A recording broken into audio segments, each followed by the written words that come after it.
So I just read book number 4 in the Blackwater series.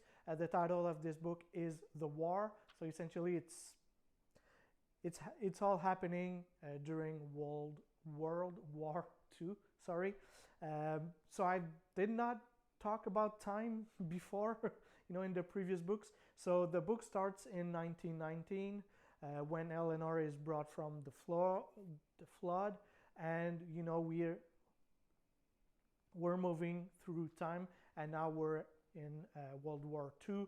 So it's happening in 1940, I think. This fourth book starts in 1940, and some family members are going into the war. So once again, we're following the Kasky family.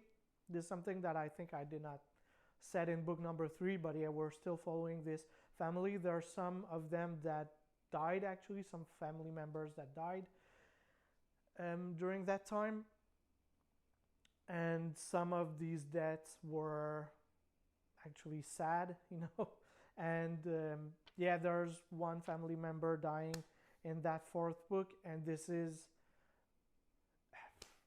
kind of the saddest death so far, and one that gave me shivers, and just thinking about it now, it was just so good the way it was written. It reminded me in a weird way, of these stories that we tell around campfire, these weird ghost stories that happen. The ending of this book felt really like that, and I really enjoyed it because it reminded me of these ghost stories that we were telling ourselves as kids around campfires, and I really enjoyed it. Yeah, still thinking about it, right now after reading it, it had such an impact on me, and it's one of these endings that, yeah, it's gonna stick with me actually, because I really enjoyed this book. This book was there was less paranormal in this book, which is a weird thing because the ending was where the paranormal shines most, the ghosts and all of that. And yeah, once again, it's weird. It's not really explained how the paranormal works. It's just happening. It's just in a quote unquote casual way how it's written. It's just happening. It just is part of the world, and that's just how it's gonna be. I guess that's how it's written. So I really enjoyed that once again. It's still unclear what the monsters are.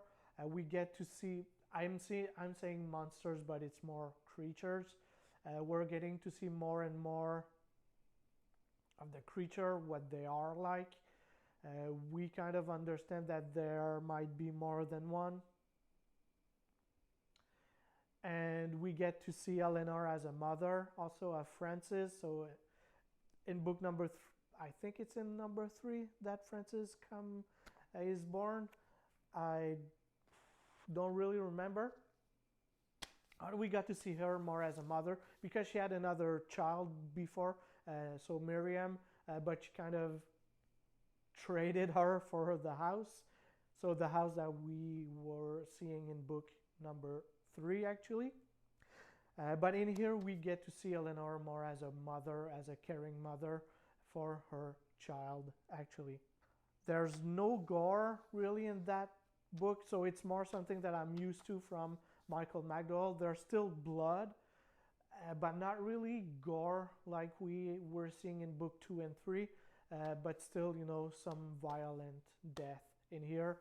And this is something that we're kind of used to from this author, from what I've read actually once again. I really enjoyed the relationship between the family members. So once again, it's a very dysfunctional family. It's a weird family also. Rich people do weird things, I guess.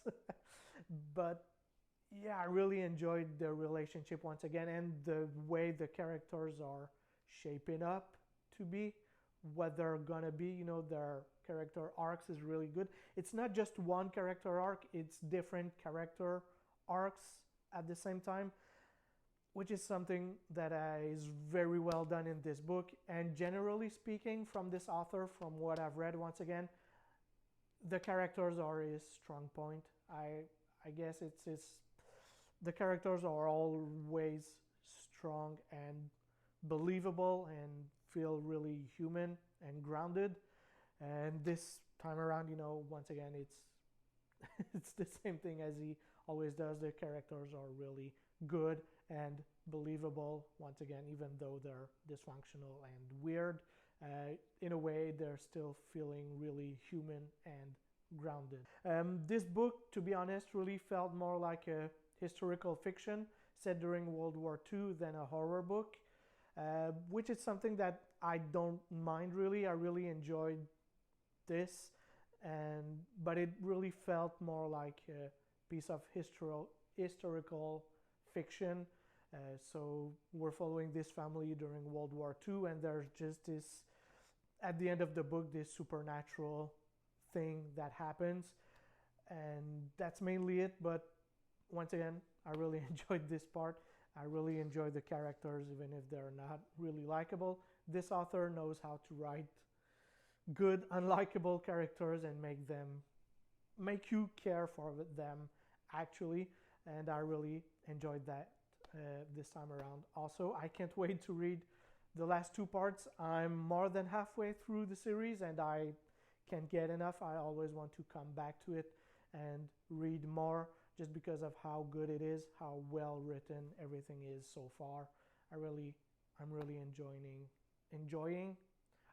enjoying myself with this book. Actually, can't wait to read more once again.